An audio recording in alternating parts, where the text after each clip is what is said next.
All right, well, let's go ahead and transcend into what, I think most people are here today. There's a lot of people here. I don't know what you're talking about. Yeah. There's a lot of people here, and there's about 4 times as many online right now. I think the question that is out there right now, that's probably the biggest, is that, okay, so they created this show called My Little Pony, Friendship is Magic. It's targeted towards little girls for the most part.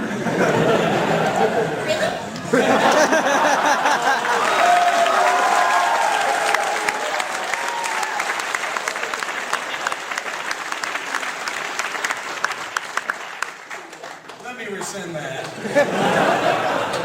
But it does have that little thing of like, okay, My Little Pony, it's a girls show using the big quotation marks. But it's definitely transcended into something a little bit different than that. How do you guys feel about that? I think it's incredible. Yeah, I think this is great. This is great. This series has a really positive message behind it, and it's bringing people together, and there's a place for everybody, right? That's I think what I take from it is that it is all a team. We're all parts. We're all elements of harmony. We're all parts of the great circle, and that there is a necessity for each and every one of us to be here and to work together. And I think if there was more of that message out there in general, as hokey as it sounds, I think it'd be a lot better place. That makes sense.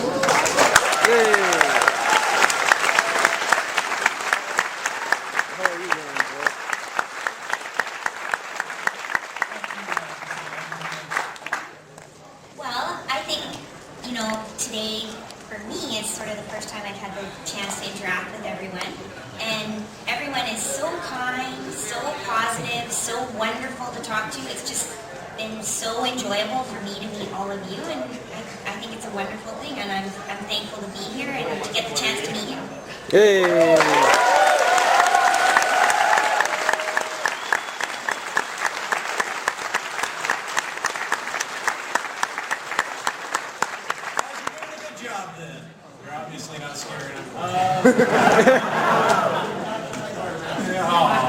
Hey, you.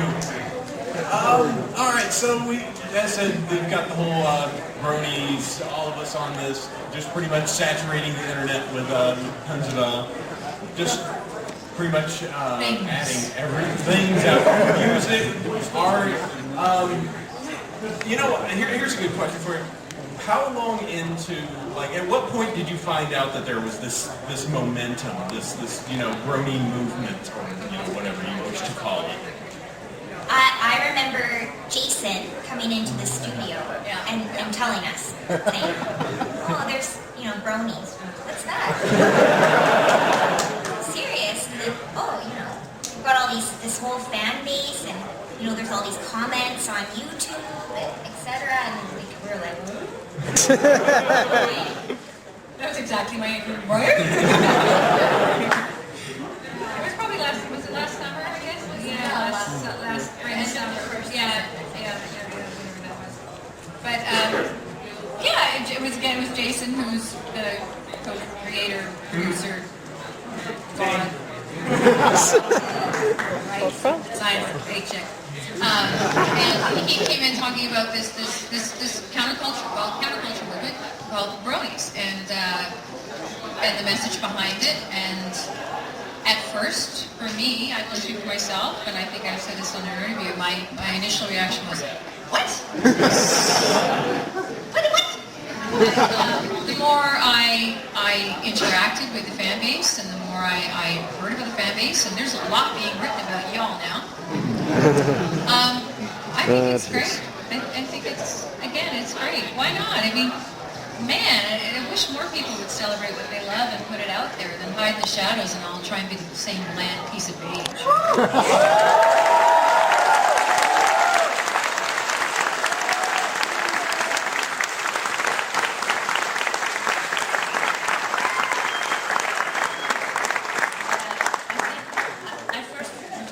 The impact of Bronies first hit me when my bandmate Dave called me up and he was like, have you checked our YouTube site lately for Hey O'Shea?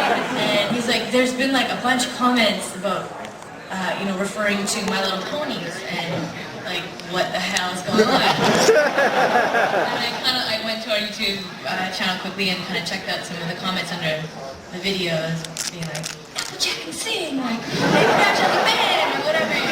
And yeah, it was like all these comments coming from Bronies or My Little Pony fans, and yeah, it was pretty crazy, like those worlds kind of meeting, and yeah, he was really confused as to what Bronies were, but now they know. yeah, now they know. You're fully aware, and you've had them show up at the concerts that you've had. I know that I've bought CDs. You should buy CDs. They're on Amazon, at least one CD. So. iTunes. iTunes, there you go. But so you come into contact and meet space in the real world with them at shows and other events? Mm-hmm. Yeah.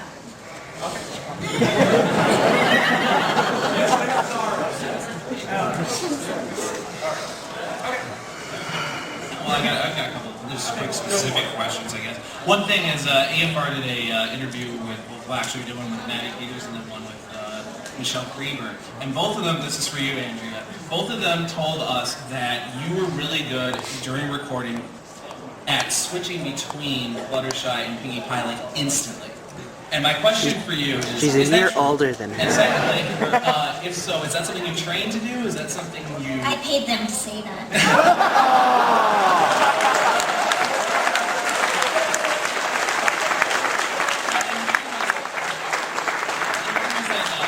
They both said that you even did that, say, during singing or whatever, that you were able to just switch right away, and they said it was seamless somehow. So I was That's so nice of them to say that. Do it. Do whatever you want! Fluttershy is really quiet and nice.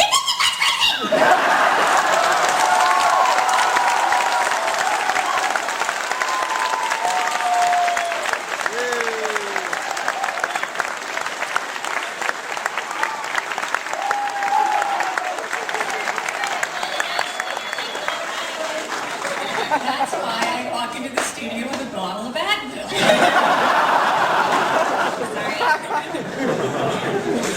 I think that's what we call proof positive. Yeah, Go for it. You know, and then, actually, this is for you, Ashleigh. They both also told us that, first of all, that they're huge Hey Ocean fans if they haven't told you. They both made a big sing-along. My question is, when you sing for Hey Ocean and when you sing for My Little Pony, do you do it differently? And if so, have you ever found when you're singing for Hey Ocean that a little bit of Applejack seeps in? Maybe if we were to record like a hoedown song. Dun, dun, dun, dun, dun, dun, dun. Pony hoedown! Yeah, I think I definitely try to sound differently from my normal singing voice when I sing for both characters. I mean, obviously a little bit of my own singing voice is going to sneak in there, but yeah, I don't think I've ever noticed it sneaking in on stage.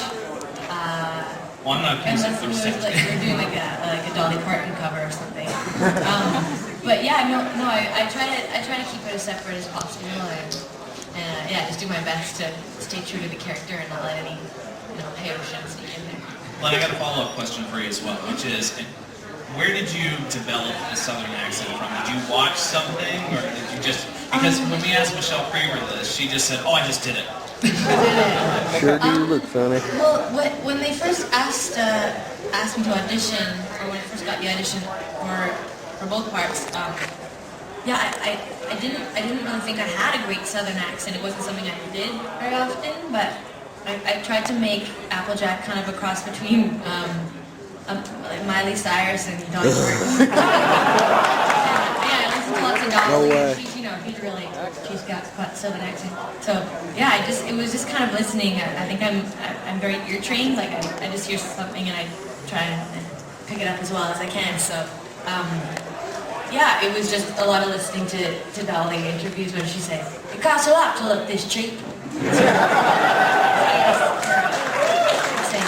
yeah, I don't think I'm right on with it, but Yeah, it's a really fun character to play, for sure. As a native Southern, you do a good job. You do a pretty good job on that.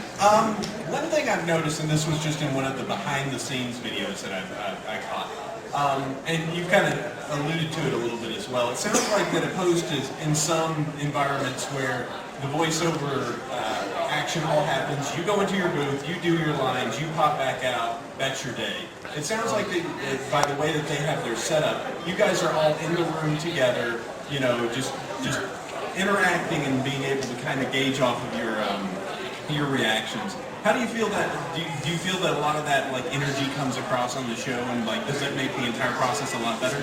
Oh yeah. Yeah, we feed off of each other so much in the studio.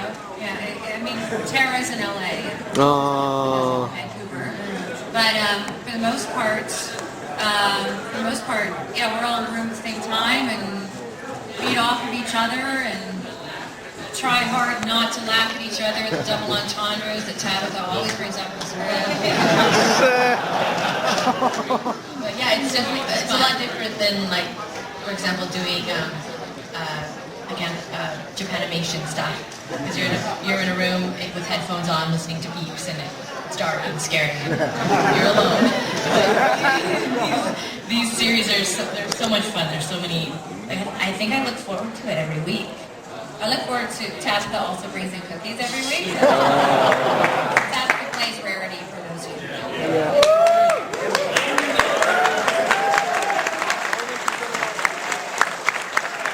No terror, no Tabitha blasphemy. Just the points where Rarity just decided, or Tabitha decided just to go ahead and just sink in that character and really just own her role. Oh, so good. She is so good at that. And her Granny Smith is unbelievable. He demonstrate? Oh, I can't do Granny Smith. Luna. That's untouchable. She's. If they want to go ahead and break down the two voices later, we can do that, but that's dependent on all of what they want to do. Preserve their energy. I think first we'll do that before it all turns into Monkey Town. Just to be gentle on them. Well, I was going to say, when you were talking about the difference in how the show is recorded, one thing I saw when I was looking at some of the production photos was that occasionally, especially for the singing, they'll record in kind of, relatively unusual places. I saw one where they were recording for at the gala. They were in a large room with a big brick wall. When we were talking to Maddie Peters on EFR, she said that she recorded her Cutie Mark Crusaders song in somebody's house. So I was just curious, when you're recording for My Little Pony, is it different in terms of the venue than the other projects that you worked on? All three of you? No, we did some of the singing at Daniel Ingram's friend's studio, I think it was, at the beginning, but now we're doing everything at Studio B. So all of the singing and the episodes are all recorded in the same space. Do you do the singing and the voice work in separate sessions then? I mean, is there special time set aside for the musical side? Yeah, we usually do it before the session, just to wear us down. And then we have the song stuck in our head like forever.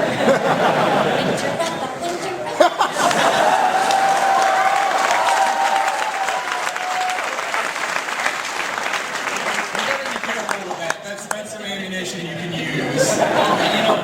You'll get this. I don't even want to give them the ammunition to start shooting it back. So we'll do it.